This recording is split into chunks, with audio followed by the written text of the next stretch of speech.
días a todos. Para los que se encuentran de manera virtual, me presento, mi nombre es Diego González, yo soy residente de Medicina Interna de segundo año. Lo que nos convoca el día de hoy a esta reunión es el gran seminario del departamento y escogí este tema, esta gamapatía, la verdad que me parece muy interesante, la macroglobulinemia Waldenström. El derrotero que les propongo para el día de hoy es que vamos a analizar con un caso clínico ilustrativo pues, de la entidad. Vamos a proceder a dar una definición para poder entender de qué estamos hablando. Vamos a dar unos datos de epidemiología. Vamos a contar dos o tres cosas, digamos que sencillas pues, sobre la fisiopatología. Hablaremos de las manifestaciones clínicas. Daremos algunos tips pues, sobre el diagnóstico. Hablaremos sobre las escalas que se utilizan como tal para clasificar el riesgo y determinar el pronóstico de nuestros pacientes. Y hablaremos muy brevemente de lo que es el tratamiento para finalmente dar unas conclusiones al respecto. Se trata de un hombre de 65 años.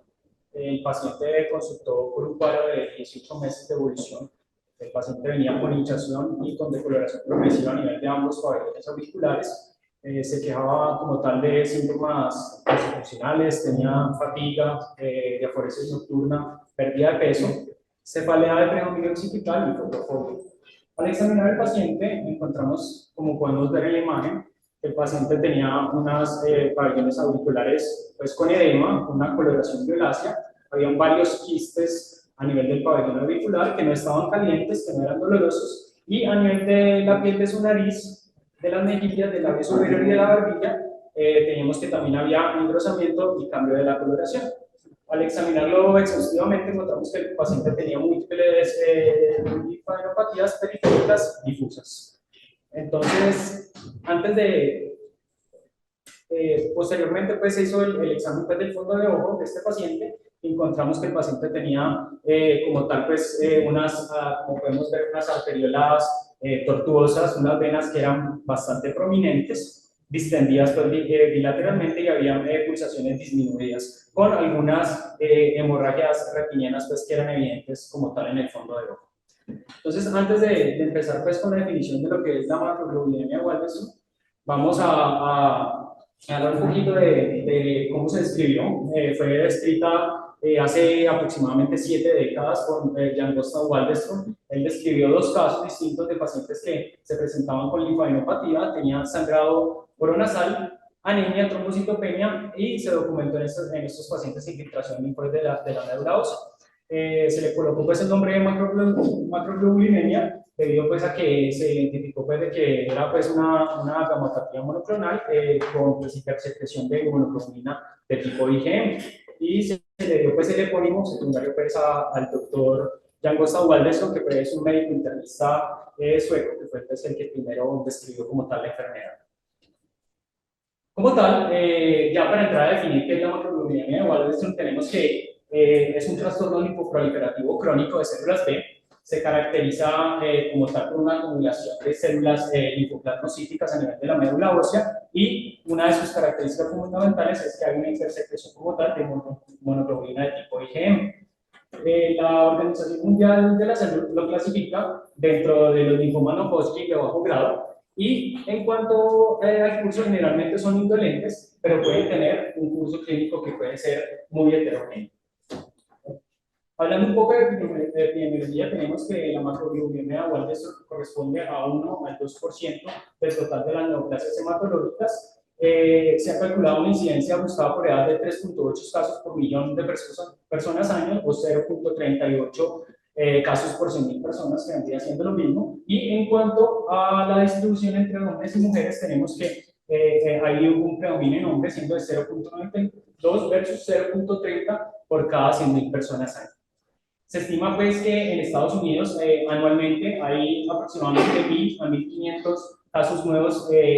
diagnosticados por año y esto es muy importante aclarar que a medida que va avanzando la edad tenemos pues más riesgo de desarrollar la enfermedad y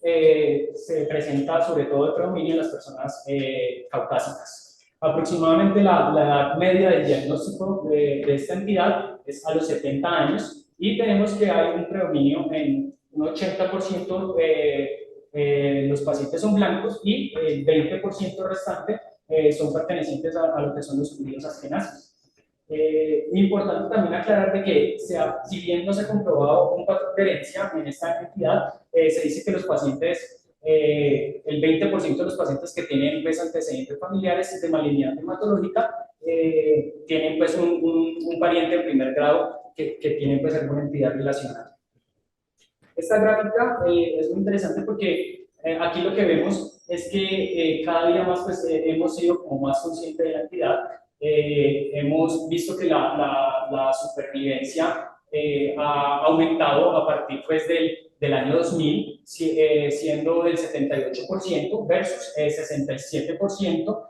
a los pacientes que eran diagnosticados antes del año 2000, entre el año 1980 y el año 2000. Esto también se ha dado porque se ha descrito lo que son pues, estas mutaciones que han cambiado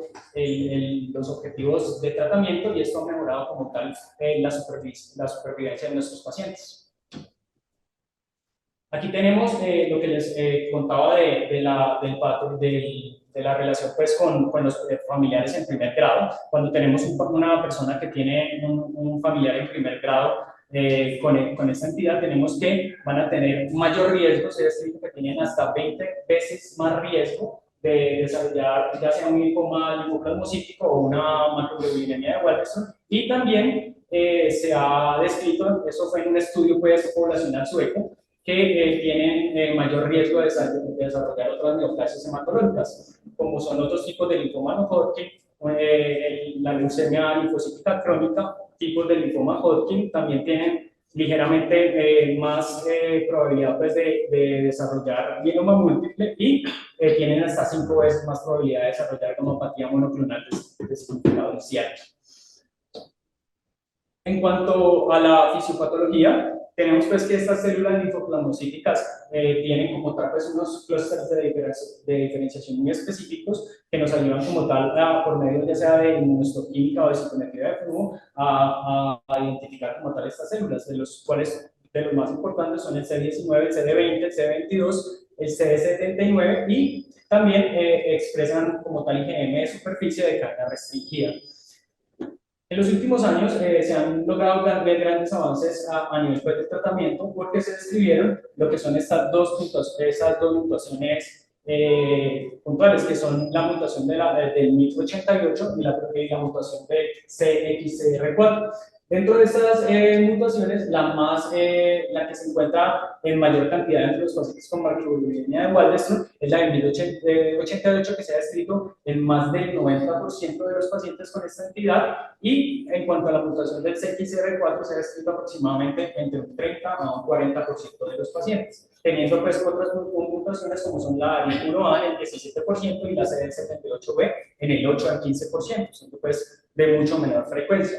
Como podemos ver acá, estas mutaciones como tal no son exclusivas de la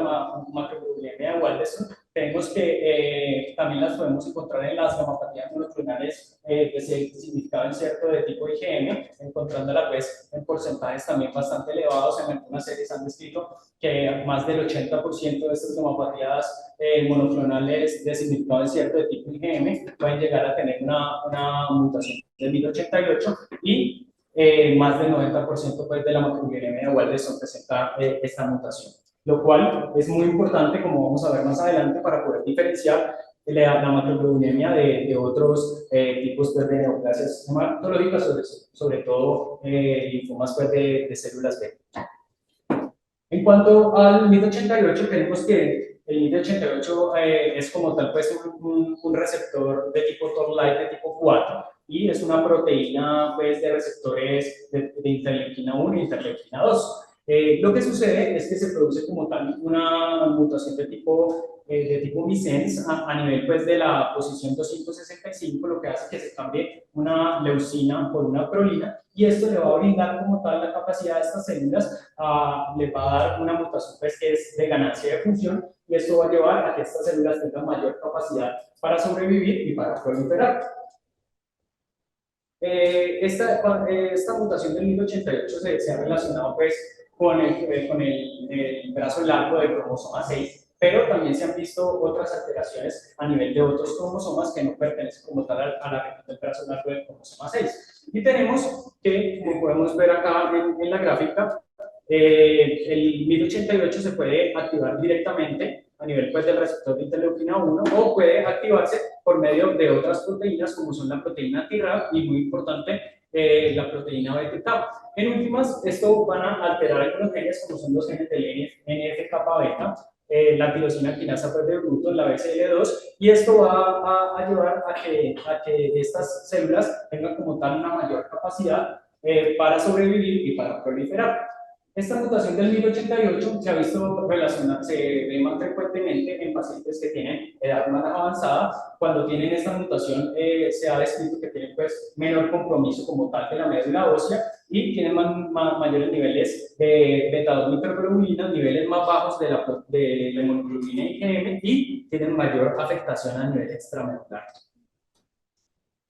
La otra mutación que es importante en esta entidad es la mutación del CXR4. El CXR4 como tal es un receptor acoplado a la proteína G. Y este receptor es muy importante porque se ha visto asociado con su papel pues, esencial para la liberación de citoquinas y para la quimiotaxis. Esto se demostró como, se hizo como tal pues, un knockdown de CXR4 y se demostró también que por medio de los inhibidores de CXR4 y de la proteína G, esto ocasionaba que las células como tal de la macroglobulinemia de Waldenström se impidiera como tal la migración y la adherencia en respuesta pues, a este factor muy importante que es el factor derivado del estroma, que es un factor que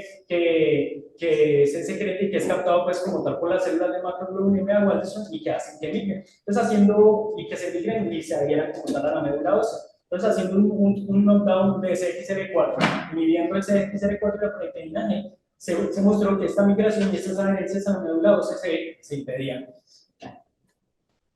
En cuanto a otro punto importante es saber que las células de macroglobulinemia presentan como tal un receptor de quimioquinas que es un poco diferente, que es el BLA de tipo 4. Este como tal tiene una interacción pues, directa con el CXR4 y va a activar pues, algunas otras vías de señalización que son importantes también para la supervivencia y para la proliferación de las células y que hacen como tal en últimas que se evite pues, la apoptosis. La CBXL4, en contrario pues, de la mutación 1088, se ha relacionado pues, con un mayor compromiso como tal de la médula ósea, tienen menor compromiso a nivel de ganglios linfáticos y se ha descrito también que cuando tienen esta mutación hay una mayor resistencia a los inhibidores de la tirosina de Bruton. Aquí es como para ilustrar un poco el papel de CXR4. Tenemos que la activación, pues, como tal de él, va a llevar a dos vías importantes que resalto acá, que son la vía de la AKT y la vía de la MAP-kinasa. Y estas, a lo último, lo que van a hacer es que van a aumentar la quimiotaxis y la proliferación y dar a señales de supervivencia para las células de la macroglobulina. Bueno, ya pasando a esta parte de las manifestaciones clínicas, como les decía inicialmente, es una entidad que tiene un curso muy heterogéneo. Aproximadamente una cuarta parte, el 25% de los pacientes con esta entidad son asintomáticos al momento del diagnóstico, pero se ha visto que al pasar los años, un 40% a los 3 años van a desarrollar síntomas, 70% de los pacientes van a desarrollar síntomas a los 10 años. Se ha descrito también la probabilidad de progresión de la macroglobulinemia smoldering, que vendría siendo pues esta macroglobulinemia asintomática, que más adelante pues vamos a mostrar cuáles son pues como tal los criterios para definir una macroglobulinemia smoldering. Y cuando tenemos esta entidad, aproximadamente la probabilidad para progresar a una macroglobulinemia como tal sintomática de 12% por año en los primeros años y disminuye a 2% por año durante los siguientes 5 años. Listo, entonces, digamos que el 25% son asintomáticos, pero hasta una tercera parte, al momento del diagnóstico, pueden llegar a tener compromiso como tal extramedular. Esto dado pues por compromiso a nivel de organomegalia, sobre todo pues hepatosplanomegalia y compromiso de ganglios linfáticos, y Estos pacientes, como vimos en el caso clínico inicial, van a tener, en un tercio de los casos, van a tener anemia. Esta anemia realmente es multifactorial. Vamos a ver que estos pacientes como tal hacen sangrados mucocutáneos secundarios pues, al síndrome de hiperviscosidad. Vamos a tener que estos pacientes hacen anemia hemolíticas por aglutininas frías. Y también se va a ver como tal infiltración pues, a nivel de la médula ósea, todos esos factores contribuyendo como tal a la anemia en nuestros pacientes. Inicialmente en el curso, los síntomas van a ser muy específicos. Se describe que los pacientes inician pues, como tal con síntomas B, síntomas que son poco específicos como fatiga, fiebre, hacen pérdida de peso y diaforesis nocturna, y ya en edades posteriores, en etapas, perdón, posteriores de la enfermedad, vamos a tener unas manifestaciones como la anemia, la trombocitopenia, anemia, y ya la infiltración de la médula ósea y las consecuencias de la paraproteinemia de tipo IgM. Listo, entonces una de las manifestaciones, pues, digamos que claves de la macrominemia de Waldenström es el síndrome de hiperviscosidad. Si bien en la serie se ha escrito que no es la más frecuente, se presenta aproximadamente pues, en el 35%. Tenemos otras manifestaciones que pueden ser más frecuentes, que son pues, las neuropatías de tipo IgM, que se presentan en un 40% de los pacientes, y estos pacientes pueden hacer como tal crioglobulinemia, que si bien es en un porcentaje del 8 al 18%, la minoría de los pacientes, del 3 al 5%, desarrollan síntomas o desarrollan complicaciones pues, secundarias a la crioglobulinemia. Y como les mencionaba, hacen anemia hemolítica por aglutininas frías. Los compromisos en otros órganos, como el riñón, como el tracto gastrointestinal y la piel, digamos que son menos frecuentes. El compromiso de glomerulonefritis a nivel renal es del 4%, a nivel gastrointestinal y compromiso es del 4% también, y en piel es del 3%. Entonces, vamos a empezar pues hablando de la manifestación, digamos una de las manifestaciones más conocidas y pues cardinales de esta entidad, que es el síndrome de hiperviscosidad. Tenemos que cuando hay estas cantidades como tal elevadas de paraproteína de tipo IgM a nivel del compartimento vascular, estas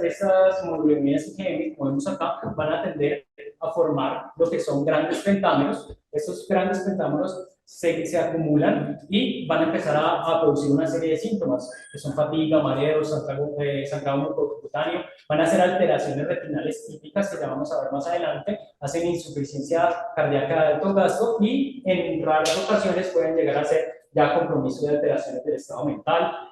ataxia y accidente cerebrovascular. Tener en cuenta pues de que usualmente la viscosidad sanguínea normal es hasta de 1.8 y usualmente estos pacientes hacen manifestaciones cuando tienen más de 4 centipoints pues, de viscosidad sanguínea en el suelo. Otra manifestación importante que es relacionada con este aumento pues, como tal de las inmunoglobulinas de tipo IgM es las manifestaciones de tipo crioglobulinémico. Tenemos pues que son pacientes que se van a presentar como tal, ya sea con aterosclerosis o con un fenómeno de reneo manifiesto, van a ser pues como tal neuropatía periférica, que va a ser pues mediada por un antígeno específico pues a nivel de los nervios periféricos, hacen manifestaciones purpúricas, hacen lesiones como tal, ulceraciones como tal en la piel, necrosis, y se van a manifestar con artralgia, haciendo el compromiso pues de glomerulonefritis dado pues por hematuria mucho menos frecuente en estos pacientes. Es importante pues resaltar que estas manifestaciones de crioglobulinemia se dan como tal pues por la precipitación de esta proteína M a nivel de los tejidos. Aquí tenemos pues otra manifestación clave también relacionada con la paraproteína IgM. Estos pacientes hacen anemia por aglutinina fría. Se ha descrito que esto se describió pues, en una cohorte en Estados Unidos que hasta aproximadamente el 10% de los pacientes pueden tener un CUMS positivo, pero como les mencionaba, no todos hacen síntomas ni hacen complicaciones, y la presencia de hemolisis significativa se da aproximadamente en el 3 al 5% del paciente. Tenemos pues acá en la imagen de la izquierda un extendido pues como tal, donde vemos que los eritrocitos tienden como tal a aglutinarse y hacen como tal lo que conocemos pues como fenómeno de reloj. Entonces digamos que eso es muy importante a tener en cuenta pues a la hora inicial del enfoque de nuestra paciente. Esta manifestación, también relacionada con la proteína, paraproteína IgM, es el compromiso como tal pues, de los nervios periféricos. Es una manifestación, digamos, que puede ser, llegar a ser bastante frecuente, está en el 46% de los casos. Es la complicación neurológica más frecuente de la entidad y típicamente es una entidad que es indolente, es progresiva, es de predominio distal y tiende a ser de compromiso simétrico con un compromiso también predominantemente sensorial. Entonces, como les mencionaba, estas IgM van a tener unos objetivos antigénicos específicos a nivel de los nervios, que es que esta glicoproteína asociada a la mielina se van a unir como tal a ella y van a producir como tal alteración pues, a nivel de los nervios periféricos. Y vamos a tener también otro mecanismo mediado por tipo de IgM, que es como tal un depósito de la paraproteína a nivel endoneural que vaya a llevar también pues, alteración de los nervios. Esta tablita es un resumen, digamos que es un resumen como de las manifestaciones cardinales de la enfermedad. Tenemos que el 25% al momento del diagnóstico van a tener compromiso extramedular, dado por linfadenopatía, fotomegalia y esplenomegalia principalmente. Tenemos que el compromiso renal del tracto gastrointestinal y de la piel digamos que es poco frecuente, siendo 4% y 3% pues, respectivamente. Tenemos como tal que la hiperviscosidad se va a presentar en un 35% de los pacientes, la neuropatía en un 40% y vamos a tener que la crioglobulinemia va a estar aproximadamente en un 10% de los pacientes, siendo sintomática en la minoría de los que la presentan. Bueno, entonces ya entrando como tal a lo que es el abordaje diagnóstico, cuando tenemos un paciente con sospecha pues, de macroglobulinemia de Waldenström, es muy importante pues, siempre hacer una buena anamnesis, hacer un buen examen físico y dentro de lo que tenemos que tener en cuenta van a ser básicamente 4 cosas. Uno, lo primero es buscar signos y síntomas relacionados pues, con la carga tumoral. Ahí vamos a buscar en el paciente la presencia de linfadenopatía, la presencia de hepato o de esplenomegalia y muy importante cuando el paciente nos refiera a la presencia de síntomas B. En segundo lugar, vamos a tener también en cuenta signos y síntomas relacionados pues, con hiperviscosidad secundaria pues, a la paraproteína IgM. Acá ya tenemos pues, que son pacientes que van a tener compromiso diverso, sangrado mucocutáneo, neuropatía periférica y muy importante nunca olvidar en el examen físico de estos pacientes que es demasiado relevante hacer un fondo de ojo para buscar las alteraciones típicas de hiperviscosidad a nivel de la retina. En tercer lugar, en el abordaje del paciente, vamos a buscar síntomas que nos hablen como tal de la coexistencia de amiloidosis. Entonces vamos a preguntar al paciente por la presencia de parestesia, de compromiso de nervios periféricos, vamos a valorar si el paciente tiene como tal signos de sobrecarga de volumen, si el paciente se presenta con diarrea, con constipación, paciente que se queje como tal de sangrados fáciles pues, de fácil aparición, paciente con disnea, palpitaciones, que tenga claudicación mandibular o al examen físico muy importante mirar que no haya presencia pues, de macroglosia, púrpura periorbitaria o otros hallazgos como serostomía y disquepsia. Y el cuarto componente importante también en la valoración de sus pacientes es valorar pues, la presencia de síntomas que nos sugieran crioglobulinemia. Entonces aquí vamos a ver pues, la presencia de lesiones purpúricas, la presencia de fenómeno de Raynaud, de artrocianosis, de presencia de úlceras cutáneas o de artralgias o de disfunción renal. Entonces, teniendo en cuenta estos cuatro pasos, vamos, digamos que, a hacer una buena anamnesis, vamos a hacer un adecuado examen físico que nos va a alimentar como tal la sospecha diagnóstica de macroglobulinemia de Waldenström. Bueno, en cuanto al workup inicial, vamos a solicitar unos laboratorios generales. Acá vamos a pedir, pues, como tal, un recuento sanguíneo completo. Es muy importante valorar la función renal y la función hepática. La beta-2 microglobulina, como vamos a ver más adelante en las escalas de riesgo, tiene un factor pronóstico importante. Debemos solicitar una lactato deshidrogenasa, hacer una electroforesis de proteínas séricas e incluso la guía de la NSCN también nos recomienda que podríamos hacer una electroforesis en una orina pues, de 24 horas. Debemos cuantificar como tal las inmunoglobulinas tipo IgM, IgG, IgA y pedir como tal las cadenas ligeras libres en suero y la viscosidad plasmática en ciertos casos puede que estemos sospechando que haya síntomas compatibles con síndrome de hiperviscosidad. Posteriormente a ya solicitar estos exámenes de laboratorio iniciales, debemos hacerlo como tal el examen hematológico, el examen oftalmológico, perdón, y recordar estas alteraciones pues, que son muy típicas, que son, como podemos ver, las dilataciones de las venas retinianas, vemos como tal unas arteriolas a nivel de la retina que son tortuosas y en algunos casos podemos tener pacientes que tengan papiledema, esto pues es secundario a la trombosis como tal de la vena retiniana. Posteriormente a esto, ya habiendo hecho pues, una batería general de laboratorios, habiendo hecho un examen oftalmológico, debemos tomar unos exámenes antes de iniciar el tratamiento. Entonces es muy importante hacer un perfil infeccioso, hacer una serología para los virus hepatotropos de tipo B y tipo C, hacer VIH, realizar una biopsia de médula ósea es muy importante porque vamos a ver que los criterios diagnósticos tienen como tal pues, en cuenta estos hallazgos. Y si bien podemos hacer un TAC de cuello, tórax, abdomen y pelvis, en el caso pues, de que tengamos un PET, sería pues, de mucha más ayuda para antes pues, de iniciar el tratamiento. Y el PET tiene como tal un papel fundamental cuando estamos sospechando que esta macroglobulinemia se tiene pues como tal una transformación a una neoplasia hematológica de alto grado. En este caso pues podemos hacer el PET-CT, mirar a ver cuáles son las regiones que tienen más hipermetabolismo y en estas regiones como tal guiar nuestras biopsias para descartar como tal que haya una sospecha de transformación de alto grado. Estos criterios diagnósticos fueron descritos pues, realmente hace ya varios años y si uno revisa pues, como tal la guía de la NSCN no han cambiado mucho. Ellos describen que para poder pues, nosotros hablar como tal de macroglobulinemia Walsinson debemos tener como tal la presencia de células linfocranocíticas clonales mayor o igual al 10%. A nivel pues, de la médula ósea y típicamente estas células linfoplasmocitosas tienen un patrón que es de tipo intertrabecular. Es muy importante, adicionalmente de la presencia de células linfoplasmocíticas en médula ósea, que haya un componente de tipo IgM monoclonal sérico. Y aquí, como vamos a ver más adelante, no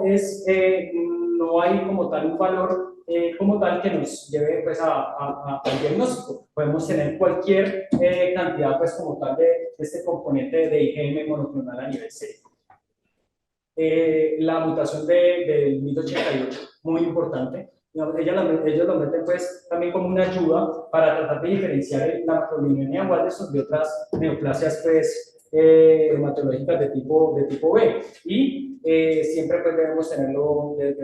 en cuenta. Entonces acá tenemos eso que se describió como tal pues, en el 2003 y digamos que son similares a los que se utilizan actualmente. Entonces digamos que lo que vamos a tener en cuenta es la presencia pues, de una componente M, una proteína, un componente monoclonal de tipo IgM, la infiltración como tal de las células linfoplasmocíticas con un patrón intertrabecular y aquí tenemos pues como tal unos clústeres de diferenciación que vamos a hacer ya sea por medio de citometría de flujo de inmunohistoquímica que nos van a ayudar pues a apoyar más el diagnóstico. Me voy a detener un momento aquí porque digamos que en los casos que son positivos para CD5 deberíamos tener pues una precaución especial, es que deberíamos descartar otras neoplasias como son la leucemia linfocítica crónica y el linfoma de células del manto. Deberíamos hacer pues el diagnóstico de exclusión de estas entidades antes de llegar al diagnóstico de macroglobulinemia. Bueno, acá estos dos conceptos es muy importante pues tenerlos claros. Digamos que lo que se describe es que la gammopatía monoclonal significa incierto va a tener como tal una IgM sérica que va a ser pues menor a 3 gramos por decilitro, van a tener menos de 10% de células linfoplasmocíticas a nivel de la médula y muy importante pues que son asintomáticos. Este concepto de smoldering macroglobulinemia o una macroglobulinemia Walsinson asintomática, la describen como un componente de proteína de IgM mayor a 3 gramos por decilitro, tienen más de 10% de células plasmáticas y, muy importante, esos pacientes van a ser asintomáticos. Bueno, entonces, esta tablita es muy ilustrativa porque acá vamos a ver los diagnósticos diferenciales más importante pues, a nivel de las gamopatías monoclonales de tipo IgM, tenemos que cuando tenemos un paciente que no tiene como tal síntomas ni compromiso como tal a nivel orgánico, sí es importante ver como tal la cantidad de IgM a nivel sérico. Tenemos que, como les mencionaba anteriormente, esa es la diferencia, una de las diferencias pues, del Smoldering, del macroglobulinemia Smoldering versus la gamopatía monoclonal de significado incierto de tipo IgM, siendo el corte de 3 gramos por decilitro, 10% pues, de infiltración de células linfoplasmocíticas a nivel de la médula ósea y, como les decía, hasta el 80% de las gamopatías monoclonales de significado incierto pueden llegar a tener la mutación del 1088, lo cual no es pues como tal exclusivo de la macroglobulinemia. Ya cuando tenemos pacientes que tienen como tal compromiso orgánico o presencia de síntomas, tenemos que entrar a mirar otras cosas, como son la cantidad pues, de infiltración a nivel de la médula ósea, que vemos que en la macroglobulinemia es más del 10%, en el mieloma también es más del 10%, pero más que células linfoplasmocíticas, acaba de haber predominio como tal de células plasmáticas. Cuando hablamos como tal de amiloidosis de tipo IgM, tenemos que realmente ellos pueden tener menos de 10% pues, de infiltración de células, ya sea plasmocitos pues, o células linfoplasmocíticas a nivel de la médula, pueden estar normales, incluso levemente aumentadas. Y a nivel pues, de lo que se llama pues, el linfoma marginal esplénico, tenemos que vamos a tener pues, como tal unas infiltraciones con unos patrones de tipo intertrabecular e intrasimilar. Entonces,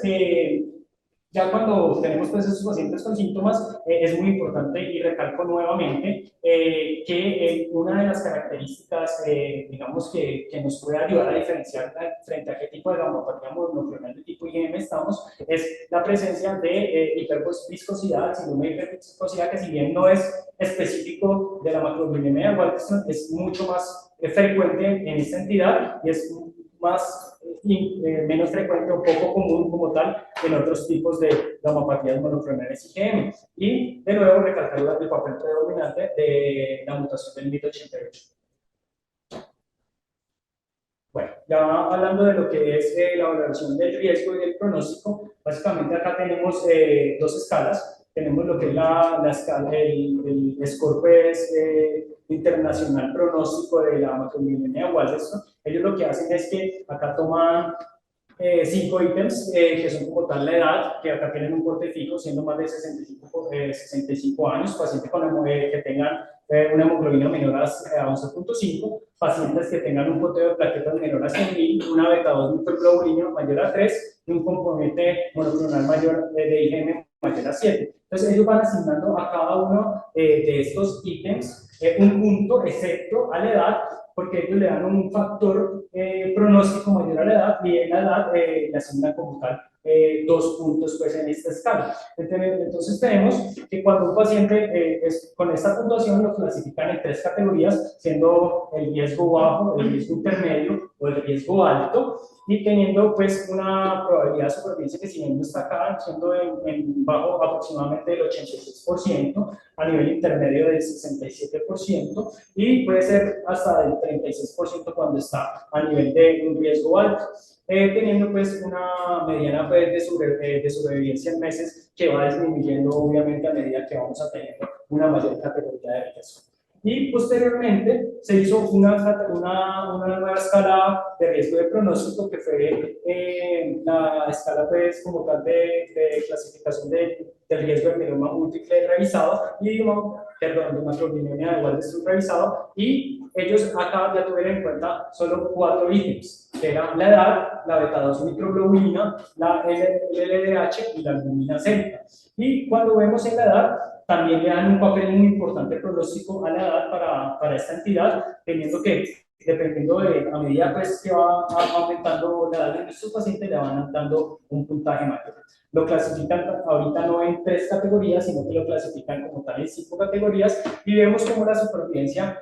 a 5 años y a 10 años va disminuyendo dramáticamente a medida que vamos a tener mayor puntaje en esta clasificación de riesgo. Bueno, vamos a nombrar pues un par de cositas sobre el tratamiento, digamos que no vamos pues a ahondar mucho en esta parte, vamos a describir pues lo que son los objetivos generales del tratamiento de su paciente. Tenemos que el objetivo es controlar como tal los síntomas, siendo muy importante,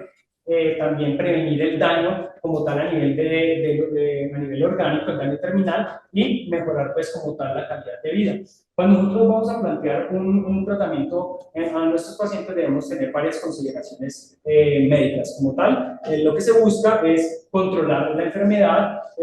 disminuir como tal el riesgo de neuropatía en nuestros pacientes. Como vamos a ver, algunos pues, inhibidores de proteasoma pueden llegar pues, a causar neuropatía.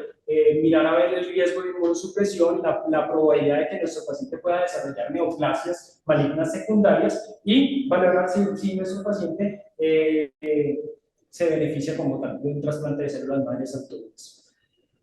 Como les decía inicialmente, cuando hablaba de las manifestaciones clínicas, aproximadamente un cuarto de los pacientes, un 25%, son asintomáticos. Y digamos que en estos pacientes se ha descrito que podríamos realizar un manejo expectante, haciendo pues una observación de forma segura en intervalos de 3 a 6, incluso de cada año, dependiendo pues del riesgo de nuestro paciente. Y en la guía del NSCN se describen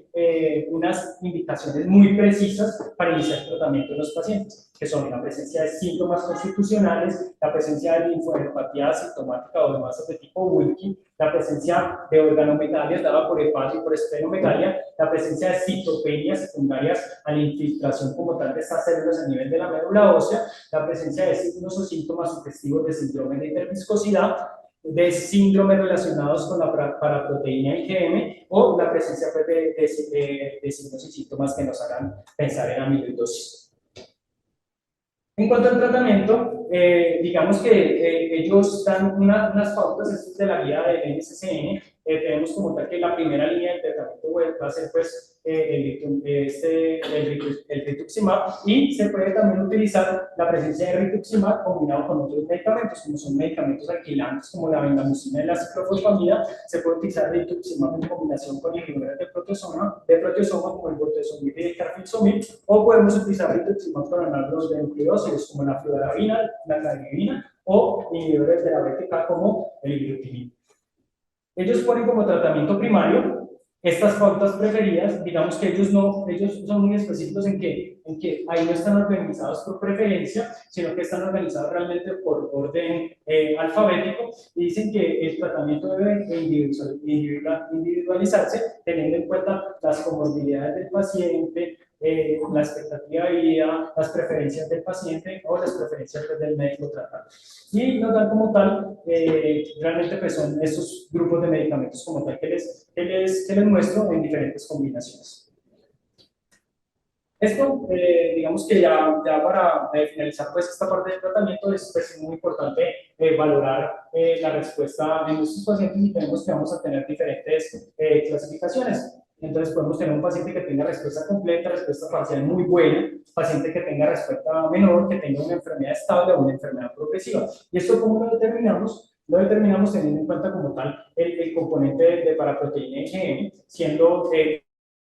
normal, en respuesta completa. También tenemos que tener en cuenta que hay una desaparición completa como tal pues, de la proteína monoclonal, esto determinándolo por medio de inmunofinación, que no haya como tal evidencia histológica de afectación de la médula ósea, que si el paciente al inicio del cuadro tenía adenopatías o tenía organomegalias, estas se resuelvan con la instauración del tratamiento, y que no, el paciente esté después del tratamiento completamente asintomático. A eso le llamaríamos como tal a una respuesta completa. Respuesta parcial muy buena, ya se disminuye mayor o igual al 90% del componente pues, de IgM sérico. Hay disminución, pero no resolución pues, completa como tal de las adenopatías y las organomegalias, y no hay, el paciente puede tener síntomas, pero lo más importante en la respuesta parcial muy buena es que no haya como tal unos síntomas nuevos, o que no haya signos como tal pues, de una enfermedad activa. En cuanto a la respuesta parcial, acá la reducción es mayor o igual al 50% del componente de la proteína IgM. También hay disminución pues, de las adenopatías y las organomegalias, y tampoco son pacientes que tengan nuevos síntomas. Y la respuesta menor se define como una respuesta mayor al 25% en la disminución pues, de la IgM monoclonal, pero que es menor al 50%, sin presencia pues, de síntomas nuevos. Cuando hablamos de enfermedad estable, hablamos de enfermedad estable cuando hay una reducción menor del 25% y un aumento de menos del 25% de la IgM sérica. Muy importante en la enfermedad estable es mirar que no haya progresión como tal de organometalias, de citopenias, de linfadenopatías y que los síntomas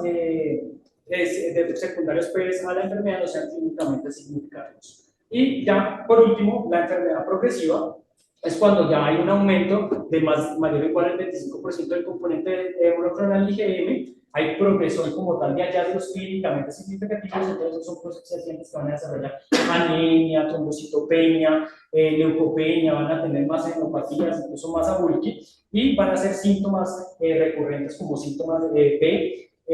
y van a tener pues como tal, pueden llegar a desarrollar otros síntomas como de nuevo inicio como la hiperviscosidad o síntomas pues, crioglobulinémicos. Muy importante tener en cuenta que los pacientes pues, con síndrome de hiperviscosidad hay que instaurar rápidamente lo que es la plasmaféresis, debe iniciarse rápidamente, debemos evitar la transfusión de glóbulos rojos en esos pacientes porque esto puede llegar a complicar como tal el síndrome de hiperviscosidad y si bien la plasmaféresis va a mejorar mucho los síntomas de nuestros pacientes, lo más importante es instaurar un tratamiento sistémico para evitar de que estos síntomas progresen o se repitan en nuestros pacientes. Bueno,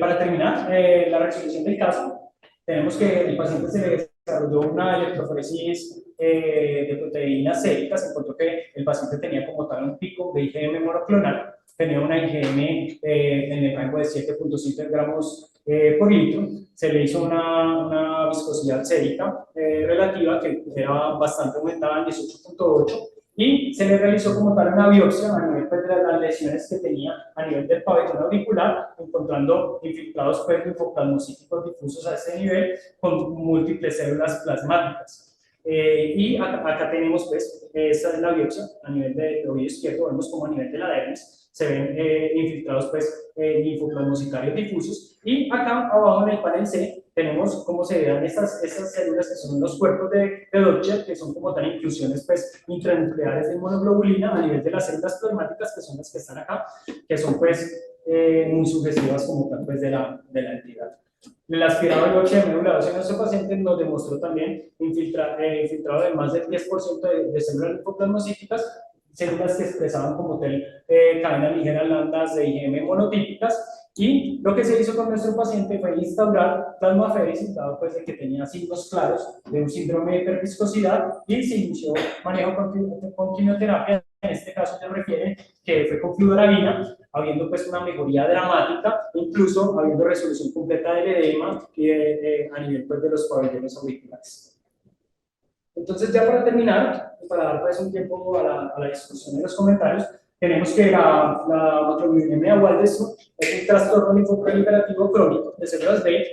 que tiene como tal unas características muy particulares, únicas, dadas pues por hipersecreción de IgM, por infiltración linfoplasmocitaria en médula ósea. Tenemos que van a tener como tal manifestaciones clínicas muy heterogéneas, siendo desde asintomáticos a tener diferentes pues, manifestaciones ya mencionadas. Es esencial en estos pacientes hacer una adecuada anamnesis, un adecuado examen físico, conocer de la enfermedad para poder tener una sospecha diagnóstica, y el tratamiento, como les decía, está orientado en controlar síntomas, prevenir daño de órgano y, lo más importante, mejorar la calidad de vida de nuestros pacientes. Eso era lo que les traía para el día de hoy. Muchas gracias.